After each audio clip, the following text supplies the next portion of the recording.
So let's start out by saying Sariah is awesome at introductions. So here it goes. What's today's video about, Sariah? Okay, so 1,000 years ago, Austin filmed a booty building workout that I did. And so now here we are 1,000 years later. You can't tell, I've cut my hair since that video, and I'm also like 3.5 months pregnant, it turns out. So yeah, baby. Having a baby soon. yeah, baby soon. But the workout is still relevant, even though we filmed it forever ago. So it's still a good workout, and I still stand by every exercise that I recommended in said workout video. So, Sariah, what makes you mega qualified to teach a booty building workout? Well, first off, I'm a certified personal trainer, so I do have my training certificate, which means that I don't know what that means. So in other words, I am certified to teach and share exercises. Yeah, for sure. And like weeks before we filmed this video, you had just won a bodybuilding competition in bikini, which is all about the butt. Yeah. My most recent show was November of 2019. And just like Austin said, I won first place overall. So overall champ right here. Yeah, baby. And all right. So what's the workout? Okay, so back to the workout. So you can see on this board right here, so it's glute and hamstring focused. We also tossed calves in there because why not? I started off with hip thrusts, and then I did 4 sets of 8 to 10. That's working sets. So I did do a couple warm-up sets ahead of time. So if you want to be really technical, I probably did like 6 sets. But 4 working sets, 8 to 10 reps. Then we moved on to Romanian deadlifts. I did 3 sets of 10 to 12. And Bulgarian splits, Bulgarian split squats, I always do 4 sets. And the reason being, I like to start with either my right or left leg forward, and then the next set I'll do the opposite leg. So I want to make sure that I hit each leg the same amount of times while starting with it forward. Yeah, I think whichever leg you go with first, you get a different workout on the one you go with first and the one you go with second. Yeah. So yeah. I agree that the even number is nice. And I might just be a little bit OCD about it. It might not be that big of a deal, but I feel like I need to make sure each leg starts first the same amount of times as the other leg. So I always do an even amount of sets. So I do 4 sets of 10 to 12, and then back extensions, 3 sets of 15. And we finished it off with calf raises. I always like to do more reps on calf raises just so I can really burn them out. Perfect. Yeah. So stay tuned to you see some tips for all of those workouts.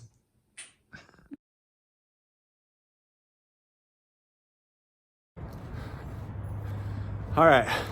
So while Sariah was doing her personal training session, I did a CrossFit workout. So I did 4 rounds of 15 kettlebell swings with a 50-pound kettlebell, and then 15 burpees as fast as I could. I did it in 8 minutes and 56 seconds. So yeah, I'm gonna be really sweaty for Sariah's workout. She's gonna be chill because she's just been training someone. So stay tuned. Okay, so I'm about to get started with my hip thrust. I just did my warm-up out there.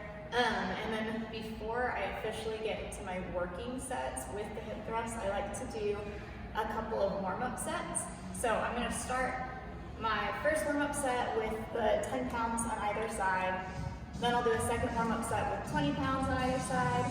And then I'm gonna do my working set with 35s. So that's my plan. And you like to do some lighter warm-up sets on like every big muscle group that you work for the day, right? Yeah. So I always start my workouts with a compound lift.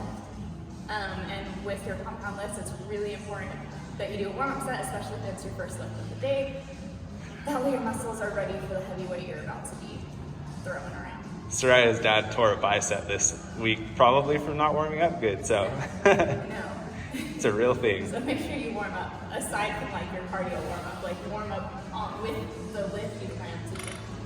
Anyways, so with hip thrusts, if your gym has this, you want one that's pretty dang thick. This is like the perfect thing to use so that the bar isn't totally digging into your hips. If you don't have one of these, you just take a yoga mat and you can either like fold it a few times and put it on your lap, or sometimes I'll like wrap it all the way around the bar. Cool. So when I do hip thrusts, for me it's more important that I'm really feeling it in my glutes, so I get that good like mind-muscle connection. So I typically don't go super heavy. Like, I mean, heavy is relative, right? But for me, 35s isn't crazy heavy. However, it's as heavy as I can go while really maintaining that emphasis and connection to my glutes.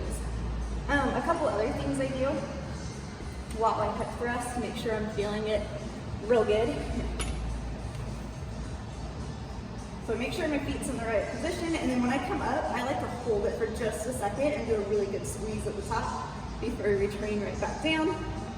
Hold and squeeze, back down, just like this. And I swear, if you do those tips, so don't go like max out heavy as you can, hold and squeeze at the top, your booty will be burning. Okay, I've got Austin doing a set here. Okay, so when you're doing the hip thrust, it's really important that you make sure your hips are kind of tucked under when you're at the full extension, so when you're totally pressed up. So if you were to push up, there you go, yeah. So yeah, you wanna make sure you're not arching your lower back and sticking your butt out. You wanna think of like grandma booty where you're really sucking it in, if that makes sense. Yeah, exactly. Looks kind of awkward, but just find a good corner to do it in. And then the other thing, you wanna make sure the majority of your weight that you're pushing is coming up from your heels, not your toes. That's gonna make sure, yeah, don't do that. But push up from your heels. That's gonna make sure the emphasis is really on your glutes and hamstrings.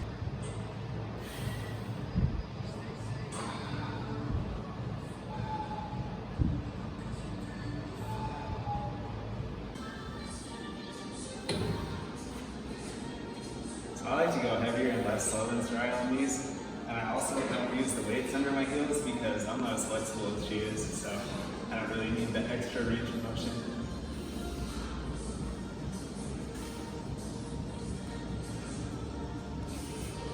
Keep your chin tucked on the way down.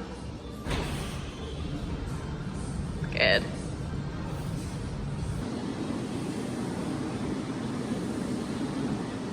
What does it do to change how far forward your leg is, your foot? Yes. So you can move your foot positioning around to put emphasis in slightly different spots on your leg. Sorry, I'm out of breath on that. So meaning, if you go further out, not far enough. If you go further out and lean forward slightly, it's going to put more emphasis on this glute and hamstring. Whereas if you're closer in and more upright and just going straight down and straight up, it's going to put more emphasis on the quad. So just easy ways you can tweak it just a little bit so it's more quad focused or more glute and hamstring focused.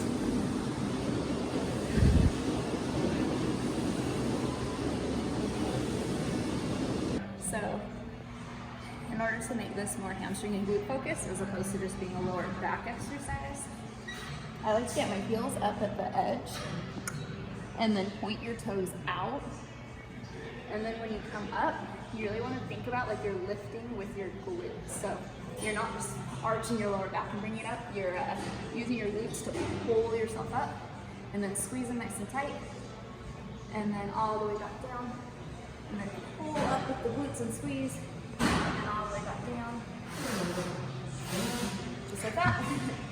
And if you're like super boss, you can hold weight while you do this.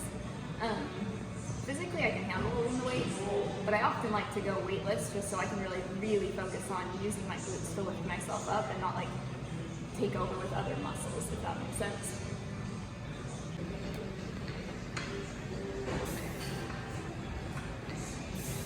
Here's the width weight option.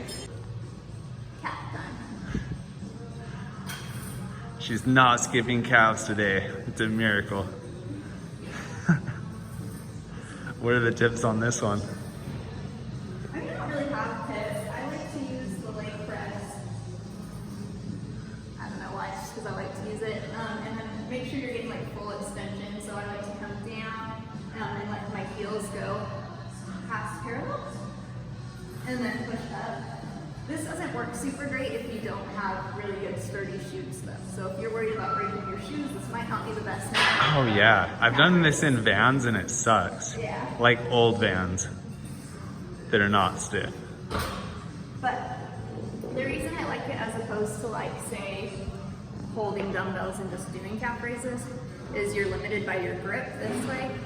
So with this, you can just go super heavy. There's also like the calf machines like this that you can put it across your knees, and those work great too. They just kind of hurt my knees, which is why I don't like to do it. So for me, this is ideal. However, calves are calves. Whatever you like to do, go for it. It's working the same muscles. Essentially, you're just getting this up and down motion. Just like that. And it's good to mix it up with a few different variations. Sometimes we'll do like donkey calf raises and they work your calves differently. Yeah, that's true. But anyways. Yeah. I think this is the first time I've done this in the pretty stiff shoes. It is actually nice. Yeah, works better. If you have like running tennis shoes on, it sucks. Selfie stick's legit. Oh, right. There you go. There. Boom. All right, so we just finished up our workout. Yeah. And it was good. Yeah, it was legit. I mean, like I mostly did the CrossFit thing and then did a little bit of Sariah's workout, but the parts I did get were getting my legs good. Watch the camera there. Sorry, There you guys. go. There you go. Sariah's new at this whole filming thing. Selfie stick has a mind of its own. Yes. Okay, well that was the end of like a really good basic glute exercise. You probably noticed that all of the exercises I use are all just like really basic, nothing crazy. I know sometimes you'll get on like Instagram and you'll watch all these fitness influencers and they'll be doing all kinds of crazy like jumping around and I don't even know. But I'm a big fan of the basics. I feel like they're staples for a reason, and that's because they're effective and they work well. So I stick with basics. And we did all free weight stuff, so you can do that at pretty much any gym, Yeah. even if they don't have a lot of machines or anything. So Yeah. Yes, that's sir. nice. So yeah, give the workout a try. Let me know what you think. Yeah. Sneeze coming. Bless you. Ahead of time. Cool. Anything else? Yeah. All right. Yeah, comment below. Let me know what you think of the workout. Let me know if there are any other muscle groups that you want to see a workout for. I am a certified personal trainer, so I can take you through all kinds of exercises. Yeah. All right. Peace. Oh, we'll do some CrossFit stuff too. Yeah. We have like this interesting, like conflicting workout style. He does CrossFit. I'm a bodybuilder. They're very different, but they're both good. Yeah, and we switch it up sometimes. Like Yeah. I do bodybuilding stuff sometimes. She does CrossFit stuff with me sometimes. So, Yeah. Yeah. His CrossFit stuff, it kicks my butt. So Yeah, it's intense. it's good. But yeah, just different. So we'll show you one of his workouts too, where he'll take the lead, and then you can kind of see the difference between a more CrossFit, like high intensity, get your heart rate up style versus a bodybuilding style. Built muscle. Yeah. Oh gosh. Got a jacket on, you know, you can't see. I have muscles, I promise. Anyways. All right. Peace out for real.